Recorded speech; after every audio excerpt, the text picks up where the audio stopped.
Je veux remercier donc l'ensemble des Albigeoises et des Albigeois qui sont venus assister à cette 8e ou 9e même réunion de quartier, réunion au cours de laquelle je souhaite que chacun d'entre eux et d'entre elles puisse s'exprimer.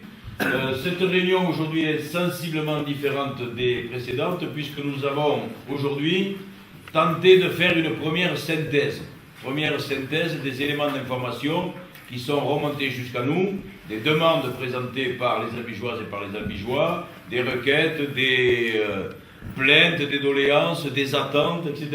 Donc on va passer un PowerPoint, un concept bien de chez nous, c'est-à-dire un certain nombre de fiches qui vont défiler devant vous. Je ferai quelques petits commentaires et à l'issue de cette projection, alors il y a donc les attentes et les doléances des citoyens et ensuite quelques projections qui nous serviront à nous pour établir définitivement le projet ou le programme que nous présenterons ensuite au cours du mois de janvier, vraisemblablement le 20 à 24 janvier. La date n'est pas encore arrêtée définitivement.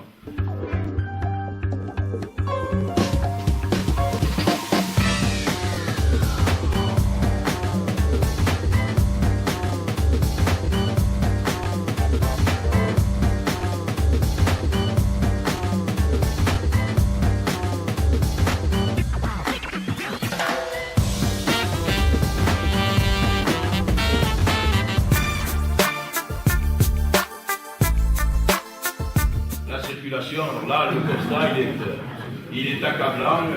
Cela ressort des différentes réunions que nous avons pu avoir et cela ressort de façon mais tout à fait criarde du questionnaire.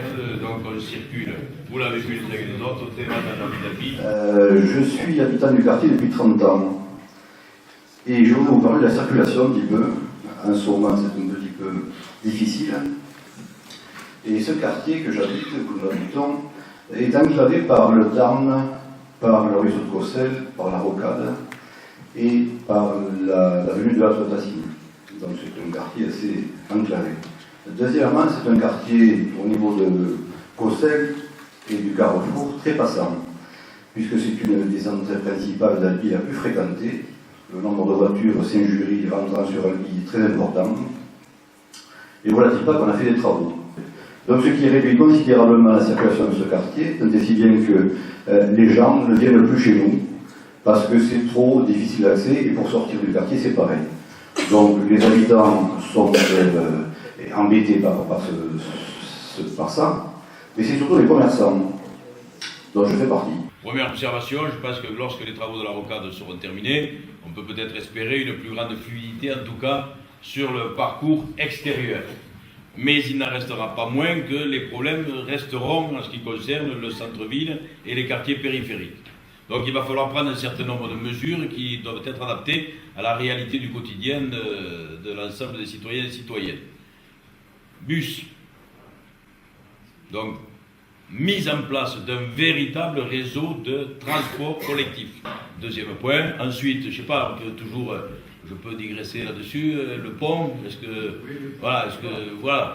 oui, pourquoi pas, puisque désenclaver ce quartier, après, est-ce que tu as des mesures particulières auxquelles tu penses pour ce quartier, puisqu'en réalité, le dialogue, c'est vous qui faites valoir votre point de vue. C'est vrai qu'il était question de faire un pont du côté sur l'ouest de la ville, mais moi je verrais plus intelligemment un pont plutôt vers ici, au niveau de la Rocade. Alors le pont. Est-ce que les uns et les autres, vous êtes d'accord pour qu'il y ait un quatrième pont, puisque tout le monde en parle beaucoup? Tout à fait. Instinctivement, oui ou non? Levez la main ceux qui sont pour le oui. C'est déjà fort. Limite, on a l'impression que vous arrivez à vous convaincre mutuellement de la nécessité de ce pont.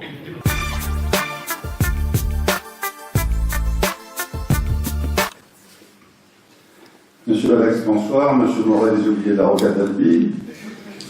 Puisqu'on est dans notre quartier et concerné par la circulation autour d'Albi et notamment sur la Rocade, que pourriez-vous nous apporter en tant que maire et candidat à la mairie et candidat à la C2A, nous apporter comme réponse et comme position concernant les murs anti-bruit que nous réclamons depuis 3 ans maintenant et on n'arrive à rien en fait.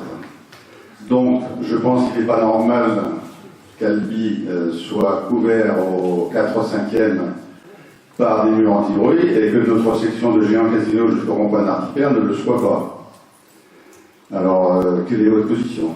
Craignez pas la question, mais je savais qu'elle arriverait cette question, puisque nous nous sommes racontés à différentes reprises. Vous voyez que j'ai amené une lettre, donc témoignage de ma parfaite bonne foi. C'est pas un accord, c'est simplement une lettre qui demande ce que vous exigez vous-même.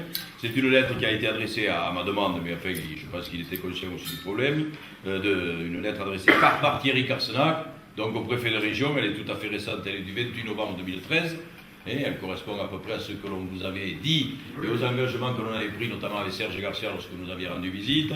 Et dans cette lettre, il est clairement indiqué par Thierry Carsenac l'exigence qui est la sienne relativement à ces murs anti-bruit. Donc il dit ceci: je souhaiterais que soit réalisée la totalité des aménagements prévus au projet, en particulier les voies latérales pour les déplacements doux.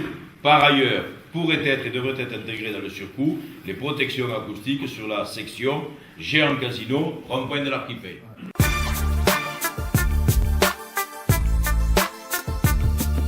Est-ce que vous pouvez assurer les Albigeois que vous allez défendre, aussi bien que vous pouvez le faire pour la mairie, puisque j'ai compris qu'il y avait un employé municipal qui déplore des conditions de travail sous la gestion de la municipalité sortante. Donc, je pense qu'il est important de rassurer les gens, les salariés, et les aider à développer l'emploi et à assurer la pérennité de leur emploi. Aider les salariés, oui. Aider le développement du petit commerce, oui. Aider ou choisir les salariés qui seront embauchés par tel ou tel commerçant, non, hein, puisque par définition, je n'ai aucun pouvoir, donc ne tombons pas dans une espèce de démagogie ou de promesse. Voilà, chacun chez soi a la liberté d'embaucher qui veut. En revanche, ce que l'on peut concevoir aussi, et ça permettrait peut-être aussi de vivifier les quartiers, notamment d'intégrer une population dont on dit qu'elle est différente. Je parle de ces jeunes qui sont sans activité, sans emploi, sans ressources et sans motivation. On pourrait peut-être aussi, au niveau de la mairie, du personnel de la mairie, vous savez que dans la mairie, il y a quand même plusieurs corps de métiers. Ça va du secrétariat à celui qui travaille de ses mains. On pourrait peut-être envisager aussi, là, de dire on va prendre des stagiaires, on va prendre des apprentis, de façon systématique, avec des tuteurs qui apprendraient ces jeunes qui sont dans les quartiers à ne rien faire, qui apprendraient des métiers à ces jeunes. Donc ça aussi, c'est une façon d'établir un contact avec les gens qui sont dans les quartiers dits déshérités et ceux qui ont un travail normal à la mairie ou ailleurs. Ce que je voulais dire, c'est qu'il y a des emplois d'avenir. Je crois qu'on pourrait vraiment se différencier de cette municipalité avec des emplois d'avenir. Le maire d'Albi, il est à la fois président de l'agglo et président du conseil de surveillance. C'est-à-dire qu'il est à la tête de pratiquement 3000 agents. Sur 3000 agents, on a posé souvent la question en conseil municipal avec Agnès, avec des débats, la ville d'Albi n'en a pas pris un seul.